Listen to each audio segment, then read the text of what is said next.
নমস্কার, আপনারা দেখছেন জেলার 1 নম্বর online TV channel Birbhum RC TV. আপনাদের সঙ্গে আমি শুভাশিস। শুরু করছি আজকের সংবাদ। বিস্তারিত সংবাদে যাবার আগে দেখে নেব সংবাদ শিরোনাম। মহরম উপলক্ষে সিউড়ির বিভিন্ন এলাকায় রুট মার্চ। বোলপুর পৌরসভার বাসিন্দাদের রাস্তার দাবিতে পথ অবরোধ। পাইকর থানার পুলিশ পাচারের আগেই উদ্ধার করল অবৈধ চোলাই মদ। বোলপুর উচ্চ বালিকা বিদ্যালয়ে নবম শ্রেণীর ছাত্রীকে মারধরের অভিযোগ।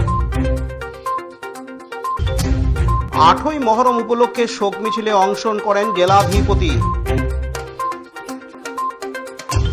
উল্টো রথে খুঁটি পুজো থিমের মাধ্যমে দুর্গাপুজোর শুভ সূচনা সিউড়িতে।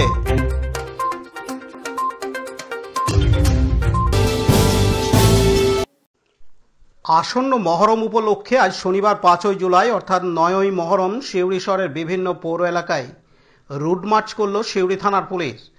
মহরম উপলক্ষে যাতে কোনো এলাকায় বিশৃঙ্খলা না ছড়ায় বা কোনো অপ্রীতিকর ঘটনা না ঘটে, সেই লক্ষ্যে জেলার সদর শহর সিউড়িতে বিভিন্ন জায়গায় এদিন সিউড়ি থানা পুলিশের পক্ষ থেকে রুট মার্চ করা হয়।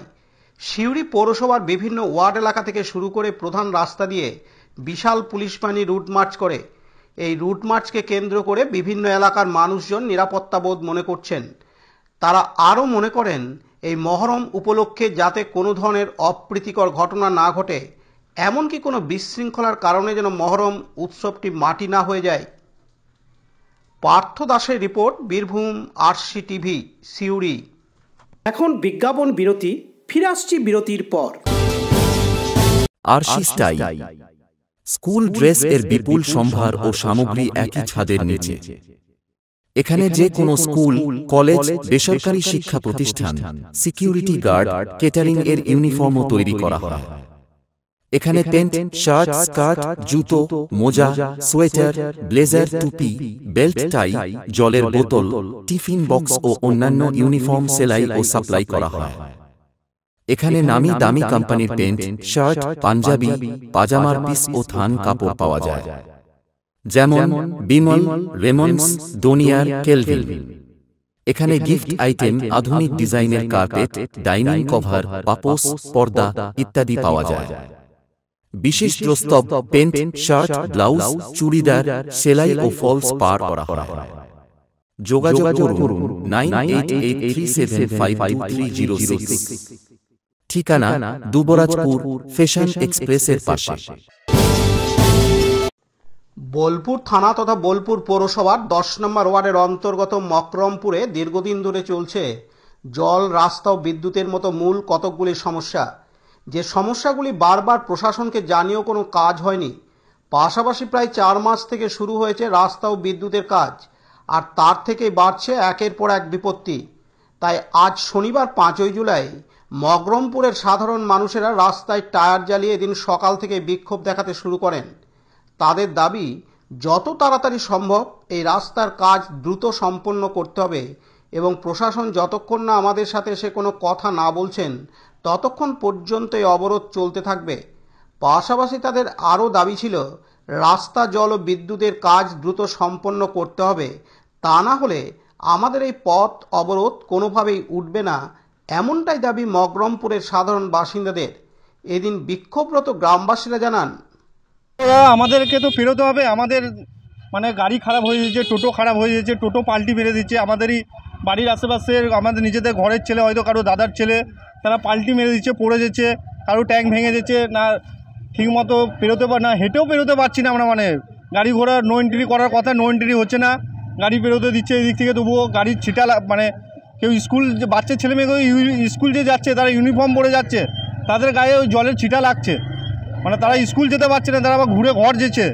এই রাস্তায় আমরা যেতে পারছি না, তাই আমরা আজকে নিজে থেকে নেমেছি। আর এরকমভাবে অনেক সহ্য করেছি, আর পারছি না। আজকে 4 বছর থেকে সহ্য করে যাচ্ছি এরকমভাবে দীর্ঘদিন ধরে। আজকে না থাকতে পেরে আমরা সবাই মিলে পথে নেমেছি। আর এরকমভাবে আমরা অসুবিধা তো খুবই হচ্ছে দাদা, কিন্তু কি করব, এবার নিজেদের মাথা ফেটে যে আমাদেরকে নিজে থেকে করতে হবে। আমাদের পাশে কেউ নেই গো, না প্রশাসন না সরকার না যে কন্ট্রাক্টর সে নিচে সকাল থেকে আজকে আমরা যে পথ অবরোধ করছি করছি তারা একবারও আসেনি, তারা একবারও দেখতে আসেনি যে কী হয়েছে। আর যে ম্যাডামের যে ম্যানেজার আছে তার একবারে খুব বাজে ব্যবহার, ঠিক আছে। তাকে এক কথা রিকোয়েস্ট করা হচ্ছে মানুষ হিসাবে, সে বলছে আমি পারবো না গো, তোমাকে নিজে থেকে কোদালে তোমার বাড়ির সামনে তোমাকে নিজেকে কোদালে করে নিতে হবে। কি চাইছেন আপনারা? আমরা চাইছি আমাদের রাস্তা চাইছি ঠিকমতো, ইলেকট্রিক লাইন নেই, সন্ধ্যাবেলায় আমরা বেরোতে পারছি না ঘর থেকে। এই যে খাল বিল কোথায় খাল কোথায় গরু ছাগল শর্ট খেয়েছে রাস্তার মধ্যে, 11,000 ভোল্টেজে তার পড়ে আছে, পড়ে আছে, প্রবলেমই প্রবলেম।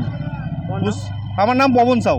মোটামুটি মাস 3 দিয়ে 3.5-4 মাস দিয়ে আমরা দুর্ভোগে ভুগছি। এর আগে মোটামুটি মাস 2 আগে আমি একবার কাজ বন্ধ করেছিলাম, ইলেকট্রিকের লাইন সব পুড়ে গেছে, কোনো কন্ট্রাক্টর এলো না, কোনো অফিস এলো না, সব নিজে দিয়ে আমরা সমস্ত কিছু করলাম। তাও বললো এসে আমরা দেখা করব, এসে দেখা করলো না। এরা রাস্তাঘাট কেটে ফেলে রেখে দিচ্ছে, ইলেকট্রিক লাইন কেটে ফেলে রেখে দিচ্ছে, 3-4 জলের লাইন, কারেন্ট জ্বলছে না, লোকে কারেন্ট পাচ্ছে না, সমস্ত কিছু এরা যা খুশি করে এরা ফেলে রেখে দিচ্ছে। এরা কাজটা একদিক দিয়ে গুছিয়ে করুক, আমাদের কোনো ডিস্টার্ব নেই। গোটা পাড়া কেটে দিয়ে টোটালটাকে গোটা পরিবেশ নষ্ট করে দিচ্ছে। 22টা ওয়ার্ডের মধ্যে যদি আমাদের কোনো প্রতিনিধি থাকতো, কেউ যদি দেখা থাকতো, কোনো ওয়ার্ড দিয়ে কেউ যদি আসতো, তাহলে মকরামপুরে আজকে এই দশা হতো না। 22টা ওয়ার্ডের মধ্যে বেশি স্কুল আমার আছে, saint Teresa school, techno school আমার আছে, ভিতরে আরও 3-4টে স্কুল আছে, সেন্ট্রাল স্কুল, পায়ুনাঙ্গা স্কুল, কিন্তু এই রাস্তার প্রতি কারো মাথা ব্যথা নেই। মাথা ব্যথাটা হবে কি করে? এই দিক দিয়ে তো তাদের কোনো স্বার্থ বা কোনো কিছুই হচ্ছে না।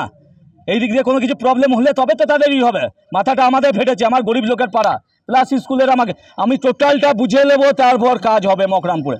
নিয়ম ডিসিপ্লিন হয়ে যদি কাজ হয় কাজ করতে দেবো, নাহলে কাজ করতে দেবো না।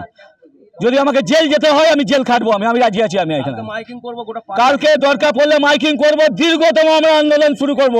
আমি SDO office, DM office, municipality অফিসে টোটাল ঘেরাও করব। বারবার বিভিন্ন ধরনের ঘটনা ঘটছে এবং বারবার 3 জন মারা গেছে আমার ওয়ার্ডে। কি বারবার? আমার ওয়ার্ডে লালপুরে মারা গেছে আমার ভাই, আমার ওয়ার্ডে বন্ধুমাল ক্লাবে মারা গেছে, আমার ওয়ার্ডে সেন্ট্রাল জেলা খেলে মারা গেছে, প্লাস আমার ওয়ার্ডে রাধাদির জামাই মারা গেছে 2 মাস আগে। এরা ভেবে নিয়েছে যে কেউ বলার নেই, কেউ কিছু করার নেই, যা খুশি মকরামপুরে বুকের উপর দিয়ে করব। আমি ওই জিনিস মকরামপুরে হতে দেব না। কেউ যদি পারে আটকে দেবে। আমি চ্যালেঞ্জ করলাম, মকরামপুরে যদি নির্দিষ্ট ডিসিপ্লিনে যদি কাজ হয় কাজ করতে দেবো, তাহলে আমরা এতদিন যা ভুগছি তাই ভুগবো। আমি দেখে যাবো কত দূর কোথায় যেতে হয়। কি চাইছেন? আমরা চাইছি নির্দিষ্ট ডিসিপ্লিনে মকরামপুরে কাজ হোক, মকরামপুরের লোকের জল পাক, মকরামপুরের লোকের কারেন্ট পাক, মকরামপুরে যে মাটি কাটা আছে গরিব লোকেরা আমার বাড়ি পড়ে যাবে। আমি 4 দিন ধরে রিকোয়েস্ট করে আমি মাটি ডাস ভরাতে পারিনি।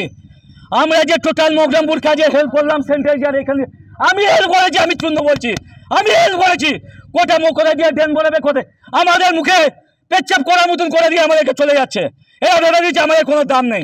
আমি নিজের দাম দেখাবো, চুন্দুর দাম মকরামপুরে কতটা আছে, আমরা চুন্দুকে মকরামপুরে বাসিয়ে কতটা ভালোবাসে আমি দেখিয়ে দেবো চুন্দুর কত ক্ষমতা আছে। আমি অন্যায়ের বিরুদ্ধে প্রথম দিয়ে লড়ে গেছি, আমি 20 বছর দিয়ে অন্যায়ের বিরুদ্ধে লড়ছি। আমি আজকে শেষ পর্যন্ত আমাকে যদি জেল খাটতে হয় আমি জেল খাটবো, আমি রাজি আছি মকরামপুরের জন্য। আমি কাজী আমিরুল ইসলামের report, Birbhum RC TV, Bolpur.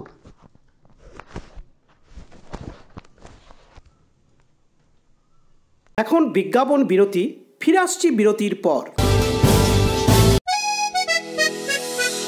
সব থেকে ভালো চিকিৎসা সবচেয়ে কম খরচে, সবচেয়ে কম খরচে, সব থেকে ভালো চিকিৎসা সবচেয়ে কম খরচে, সবচেয়ে কম খরচে।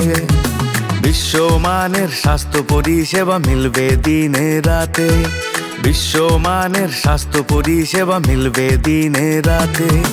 মণি মহেশ হসপিটাল, মণি মহেশ হসপিটাল, মণি মহেশ হসপিটাল, মণি মহেশ হসপিটাল। মণি মহেশ হসপিটাল, দুবরাজপুর, বীরভূম। ফিরে এলাম বিরতির পর। পুলিশ চেকিং চলাকালীন মোরারই 2 নম্বর ব্লকের অন্তর্গত নন্দীগ্রাম কালীতলার কাছে একটি টোটোর ভেতর থেকে 2টি ব্যাগে 40 লিটার অবৈধ চোলাই মদ উদ্ধার করে স্থানীয় পাইকড় থানার পুলিশ। সেই সঙ্গে টোটোটিকে বাজেয়াপ্ত করে এবং টোটো চালককে গ্রেপ্তার করা হয়। আরও জানা যায়, ব্যক্তির নাম আলতাফ হোসেন, বাড়ি কনকপুর প্রাথমিক বিদ্যালয় পাড়ায়। আজ শনিবার 5ই জুলাই পাইকড় থানার পুলিশ ধৃত আলতাফ হোসেনের বিরুদ্ধে চার্জশিট তৈরি করে সকালে রামপুরহাট মহকুমা আদালতে পাঠিয়ে দেয়। দীপু মিয়া রিপোর্ট, বীরভূম RCTV, পাইকড়। এখন বিজ্ঞাপন বিরতি, ফিরে আসছি বিরতির পর। দুবরাজপুর শ্রী শ্রী রামকৃষ্ণ আশ্রম পরিচালিত অভেদানন্দ সেবা মঙ্গল হাসপাতাল বীরভূম জেলার বুকে একটি অন্যতম সেরা চক্ষু হাসপাতাল। এখানে প্রত্যেক দিন স্বল্প মূল্যে অত্যাধুনিক যন্ত্রপাতির সাহায্যে অভিজ্ঞ চক্ষু বিশেষজ্ঞের দ্বারা চক্ষু পরীক্ষা ও চক্ষু ছানি অপারেশন, ফেকোমাইক্রো সার্জারি করা হয়।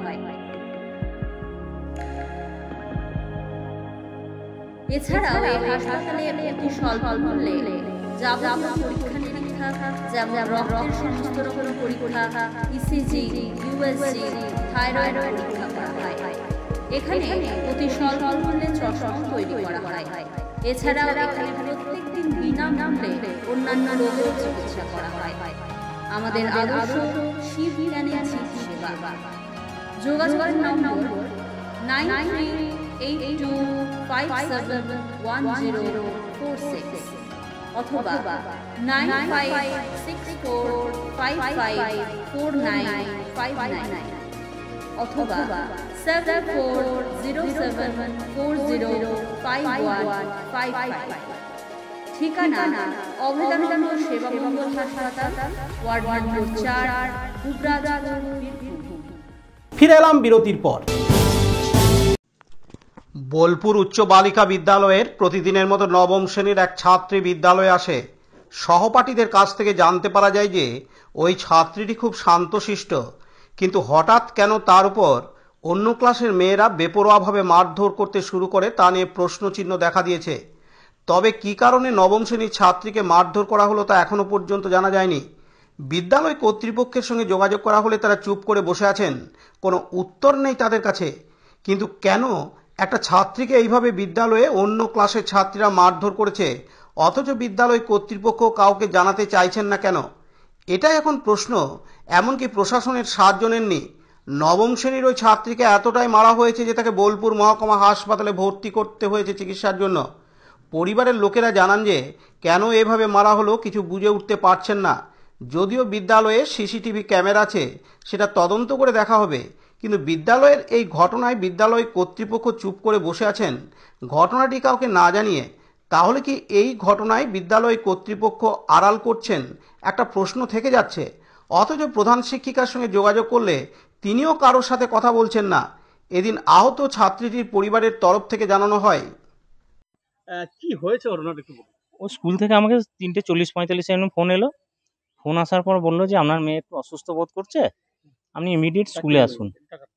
ইমিডিয়েট স্কুলে আসুন। আমি স্কুলে গেলাম। সে মতো স্কুলে গিয়ে দেখছি সম্ভবত টিচার্স রুমে ওকে বসে আছে। আমি বললাম কী হয়েছে? তখন বলছে যে এরকম সিনিয়ররা ওকে মানে বাথরুমে গেছিলো, অ্যাটাক করেছে, কোনো কারণে চোখ বন্ধ করে এরকম মেরেছে। এটাই। সেটা তো বলতে পারলো না, মেয়েও বলতে পারলো না। মেয়ে প্রচন্ড শকে আছে, প্রচন্ড কাঁপছে। হ্যাঁ, এইটুকুই আমি বলতে। হাত, বাঁ হাতটাতে আর কপালে এই জায়গাটাতে ফেটে গেছে, দাগ আছে, কাটার দাগ আছে, কাটার দাগ আছে। মানে কিভাবে মেরেছে, কোথায় মেরেছে? স্কুলে সম্ভবত এটা মেরেছে আপনার বাথরুমে, টয়লেটে।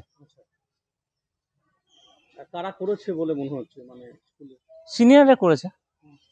Senior school? হ্যাঁ। মানে এটা কি র্যাগিং করেছে মেয়েকে? এক প্রকার র্যাগিংই তো। তাহলে ওর তো সহপাঠীকেও মারেনি, ওকে সিনিয়ররা করেছে মানে র্যাগিং করেছে। মেয়ে এখন কোথায়, কি অবস্থা? মেয়ে সিয়ান হাসপাতালে সার্জিক্যাল ওয়ার্ডে ফিমেলে ভর্তি আছে। হ্যাঁ। মেয়ে কতটা আতঙ্কিত রয়েছে? প্রচন্ড আতঙ্কিত রয়েছে। আপনি কি বিষয়টা কি জানাচ্ছেন? পুলিশ কমপ্লেন করছেন? এই মুহূর্তে আমি কিছু করতে চাইছি না, দেখি যদি সে মতো হয় তাহলে পরবর্তী স্টেপ নেব। স্কুল কর্তৃপক্ষ কি বলছে? স্কুল কর্তৃপক্ষ আমরা CCTV ফুটেজ দেখছি, এইটুকুই। দাদা, মেয়েকে পাঠাচ্ছেন, নিরাপত্তা কতটা? আমি নিরাপত্তা বোধ করছি না। কি করে করব বলুন? আমি তো নিরাপত্তা বোধ করতে পারছি না। তো এটাই আমার ভয়ানক বিষয়। কোন ক্লাসে পড়ে? ক্লাস 9C-তে। স্কুল পাঠাবেন? আমি ভাববো। আমাকে ভেবে দিতে হবে বিষয়টা। আপনার নাম? আমার নাম দামোদর রায়। অন্যদিকে বিদ্যালয়ের পরিচালন কমিটির সভাপতি তথা সিউড়ির বিধায়ক বিকাশ রায়চৌধুরী বলেন, যে ঘটনা ঘটেছে সেই ঘটনার পরিপ্রেক্ষিতে আমরা গার্জেনকে ডেকেছিলাম, যার মেয়েকে নিয়ে ঘটনাটা, এবং যার মেয়ে অসুস্থ হয়ে পড়েছিল এবং সে মেয়েটি এখন ভালো আছে। সে হসপিটালে তাকে একবার দেখি বাড়িতে নিয়ে এসছে, তার বাবার কাছে এখন এসেছিল দামোদরবাবু সুস্থ আছেন। আমরাও তার খোঁজখবর নিয়েছি। স্কুলের তরফ থেকে আমাদের শিক্ষিকা, হেডমিস্ট্রেস থেকে সবাই হাসপাতালেও গিয়েছিল, সেখানেও তারা গিয়ে তার সঙ্গে কথা বলে এসেছে, দেখে এসছে। হাসপাতালে নিয়ে যাওয়ার একটা অভিযোগ হচ্ছে, এটা নিয়ে কি? দেখুন, অনেক ক্ষেত্রে এটা তো মেয়েটি কিন্তু কোনোদিন কাউকে কিছু বলেনি যে কে কার সঙ্গে ঝামেলা হয়েছে, এখনো পর্যন্ত বলেনি। এবং সে ক্লাসও গেছে, সেখানে ক্লাসে গিয়ে দেখছে, পরে একটু অসুস্থতা হোক বা ভয় পায়, তখন ক্লাস টিচার বলেছে তোর কী হয়েছে, সঙ্গে সঙ্গে তাকে এখানে নিয়ে এসেছে। এখানে দেখে তার বাড়িতে খবর দিয়েছে, ওর বাবা কিছুক্ষণের মধ্যে হাজির হয়েছে। দেরি কিন্তু হয়নি। তবুও বলছি, হসপিটালে নিয়ে গেলে আজকে যে কথাটা বলার সুযোগ পাচ্ছে, কথাটা বলার সুযোগ পেত না, কারণ মেয়েটি বিরাট কিছু অসুস্থ হয়নি, একটু ভয় পেয়েছে। সেই ভয় পাওয়ার জন্যই সে একটু কাঁপছে বা সে কথা বলছে না। একটা ঘটনা কিছু ঘটেছে নিজেদের মধ্যে, সেটা কিন্তু বাইরের কোনো টাইগার লোক প্রেসে ঢুকে করেনি। যারা এই ঘটনায় অভিযুক্ত তাদেরকে চিহ্নিত করা, আমরা তো এখানে সিসিটিভি প্রতিটি জায়গায় আছে, এখন পর্যন্ত সে ব্যাপারে মেয়েটিকে মুখ খুলতে হবে। মেয়েটি যখন আমাদেরকে বলবে, আমরা কিন্তু নিশ্চয়ই তার ব্যবস্থা নেব। এবং আমি গার্জেনদের বলবো যে আমরা বলবো যে আমরা বলবো গার্জেনরা এসেছিল কেউ তাদের সঙ্গে আমাদের একটা পরিবেশ, সুষ্ঠু পরিবেশে কথাবার্তা হয়েছে, সবাই আমাদের সঙ্গে সহমত করেছে। আমরাও বলেছি গার্জেনদেরকে আপনাদেরকেও সহযোগিতা করতে হবে। বোলপুর গার্লস স্কুল ছোট স্কুল নয়, 2300 ছেলে মেয়ে, এখানে ছেলেরা মেয়েরা পড়াশোনা করে। একটা সেকশনে 3-4টে করে সেকশন আছে। ক্লাস 5-এ আমার 320 জন ছাত্রী আছে, তার মানে ক্লাস 5-এটা ওরা 6-এ যাচ্ছে। আর আমরা চেষ্টা করছি ভাই, সিসিটিভি লাগানো আছে, এটা নিশ্চয়ই খুঁজে বার করতে হবে। যদি গার্জেনদের তরফ থেকে, প্রশাসনিক তরফ থেকে বলে যে ড্রাস্টিক কিছু অ্যাকশন নেওয়া দরকার, স্কুল নিতে রাজি আছে। কাজী আমিরুল ইসলামের report, Birbhum RC TV, Bolpur. এখন বিজ্ঞাপন বিরতি, ফিরে আসছি বিরতির পর।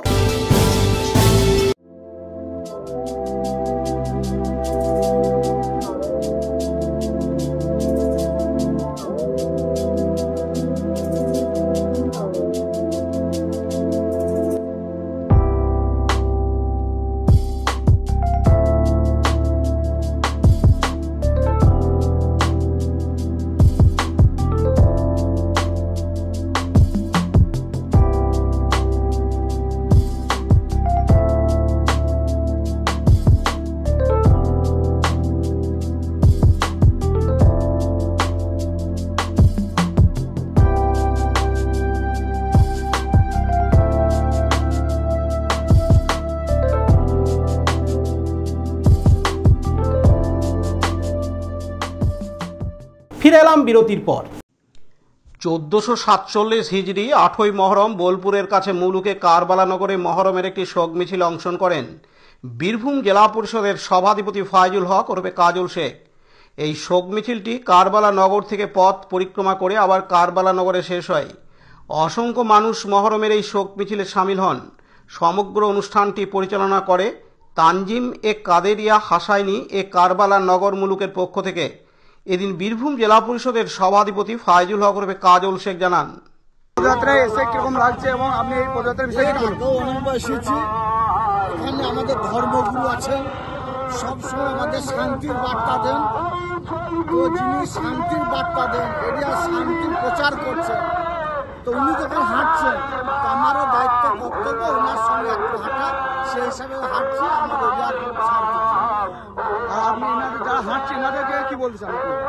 এনাদের সম্বন্ধে যতটা কথা বলবো ততটাই কম বলা হবে। ইসলাম সম্প্রদায়ের মানুষের ধর্মগুরু এনারা, আমাদের সকলকে সবসময়ের জন্য বাংলার যে সম্প্রীতির বাতাবরণ আছে এনাদের মতো মানুষদের জন্য আছে। এনারা প্রত্যেকটি মানুষকে সৎ পরামর্শ দেন, সুপরামর্শ দেন। তো সেই হিসাবে উনি আমাদের পীর সাহেব, ওনাদের পদধূলি যে রাস্তায় যাচ্ছে সেই রাস্তা ধন্য হচ্ছে, আমরাও ধন্য হচ্ছি ওনাদের পদধূলিতে। কাজী আমিরুল ইসলামের report, Birbhum RC TV, Bolpur. Suri Hatjan Bazar Milani সংঘ ক্লাবের পক্ষ থেকে ৪৬তম দুর্গাপুজো উপলক্ষে এবারে তাদের থিম ও খুঁটি পুজোর মাধ্যমে শুভ সূচনা করা হয়। আজ উল্টো রথের দিন শনিবার ৫ই জুলাই।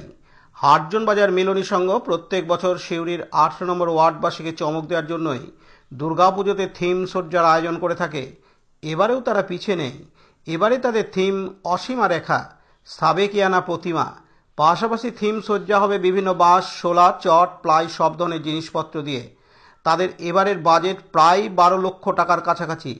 তাই আজকের শুভ দিনের শুভ তিথিতে সিউড়ি পৌরসভার চেয়ারম্যান উজ্জ্বল চ্যাটার্জি সহ ৪ নম্বর ওয়ার্ডের কাউন্সিলর দেবদাস সাহা, অভিজিৎ মজুমদার, ৮ নম্বর ওয়ার্ডের কাউন্সিলর পিঙ্কি দাস সহ পবিত্র দাস, এলাকার জনপ্রতিনিধি সদস্যদের উপস্থিতি এবং ক্লাব সদস্যদের উপস্থিতিতে এই থিমের শুভ উদ্বোধন করা হয়। অসীমা রেখার অর্থ হল ভারত বাংলাদেশ দুটি দেশে ভাগ হয়ে যেতে পারে, কিন্তু দেবীর পুজোকে ভাগ করা যায়নি। সেই একই নিয়মে পুজো করে আসা হয়। তাই সীমার ওপারে যেমন দুর্গাপুজো হয়, সীমায় বন্ধন রাখতে, একত্রিত মেলবন্ধনের ভালোবাসার স্পন্দনকে ধরে রাখতে তাদের এবছরের থিম সারা জায়গাতে নাম দেওয়া হয়েছে অসীমা রেখা। তবে পাশাপাশি থিমের উদ্বোধনের পর খুঁটি পুজোর মাধ্যমে শুভ সূচনা করে দেওয়া হয়। এই বিষয়ে ক্লাব সম্পাদক শুভাশিস ঘোষ জানান, প্রতি বছরই ভিন্ন ভিন্ন থিমের মাধ্যমে মন জয় করে এসেছে এই মিলনী সংঘ ক্লাব। তাই ৪৭তম বর্ষে এবারে তাদের থিম অসীমা রেখা। তাদের মূল উদ্দেশ্য সমস্ত ধর্মীয় জাতির ধর্মের সমস্ত ধর্মস্থানকে শ্রদ্ধা জানিয়ে বিভিন্ন উৎসবে একত্রিত হয়ে বাংলায় পালন করে আসছেন। তাই জাতি ভেদাভেদ না করে দেশের এ প্রান্তেও যেন নিয়ম মেনে দুর্গাপুজো হয়, ঠিক দেশের ওপান্তে বাংলাদেশেও দুর্গাপুজো হয়। তাই দুর্গাপুজোর কোনো ভাগ নেই। তাই সীমানা এ রেখা ও রেখাতে একই নিয়ম মেনে পুজো করা হয়। তাই তাদের এবছরের থিম অসীমা রেখা। এদিন তিনি আরও জানান, এটা ৪৬তম বর্ষ মিলনী সংঘের। আমরা চেষ্টা করেছি মানে খুঁটি পুজোর দিয়ে আজকে শুভ উদ্বোধন করলাম। আর আমাদের এবার মানে থিম ইনোগ্রেশন হলো অসীমা রেখা। মানে দুই দেশের মধ্যে যে ভাগ হয়ে গেছে, কিন্তু পুজো যে অভিন্ন, পুজোর কোনো ভাগ নেই, সেটাই আমরা তুলে ধরতে চেয়েছি। পুজো আমাদের এক এবং আমরা অভিন্ন বাঙালি হৃদয় আমাদের মনে প্রাণে সব জায়গায়। এই থিম ভাবনা কেন? এই দু দেশের মধ্যে উত্তেজনার মধ্যেও আমাদের যে পুজো তো আর থেমে থাকেনি, কাঁটাতারে আটকে থাকে না। পুজো সব জায়গায় হয়। আমরা সবাই মিলে মিশে দুর্গাপুজো মানে হিন্দু, মুসলিম, খ্রিস্টান সবাই মিলে মিশে আমরা দুর্গাপুজো উপভোগ করতে চাইছি। আমরা আগামী এই বছর মানে পুজোটাকে একটা অন্য আঙ্গিকে নিয়ে যেতে চাইছি। কারা উপস্থিত ছিলেন? আমাদের এখানে চেয়ারম্যান সাহেব এসেছিলেন, আমাদের সিধু দাস ছিল, যিনি দীর্ঘদিন ধরে আমাদের পুজোর সঙ্গে যুক্ত, কাউন্সিলর ছিলেন, লোকাল কাউন্সিলর। এছাড়াও আরও আমাদের পাড়ার বিশিষ্ট জনের লালটুদা ছিল। হ্যাঁ, চেয়ারম্যান এবং সিধুদা এবং কাউন্সিলর এদের হাত দিয়ে খুঁটি পুজোর উদ্বোধন থিমের ইনোগ্রেশন তো হলো। আমার নাম শুভাশিস ঘোষ, মিলনী সংঘ সম্পাদক। পাশাপাশি দিন সিউড়ি পৌরসভার চেয়ারম্যান উজ্জ্বল চ্যাটার্জি বলেন, আজকে আমাদের উল্টো রথ, এই শুভ দিনে আজকে আমাদের সিউড়ি মিলনী সংঘ হাটজন বাজারে খুঁটি পুজো হলো, এই উদ্বোধন হলো। এখানে আমাদের যে থিমের যেটা দেখলাম অসীমা রেখা, দুই দেশ মিলে একটা থিম করেছে, খুব ভালো লাগছে থিমটা, যেটা শুনলাম খুব ভালো লাগবে। তো আজকে আমাদের খুঁটি পুজো হলো হাটজন বাজারের ৮ নম্বর ওয়ার্ডের এই মিলনী সংঘ। থিমের উদ্বোধন হলো অসীমা রেখা, যেটা নামটা দুই দেশের মধ্যে, যেটা শুনলাম খুবই ভালো উদ্যোগ, যে সবই ভাগ হয়েছে কিন্তু এখনো পুজো ভাগ হয়নি, পুজোতে যেরকম ছিল সেরকম আছে। এটাই পার্থ দাসের report, Birbhum RC TV, Suri.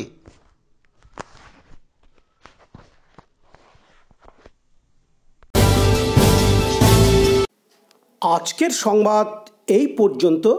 পরবর্তী সংবাদের জন্য চোখ রাখুন বীরভূম RC টিভির পর্দায়। নমস্কার।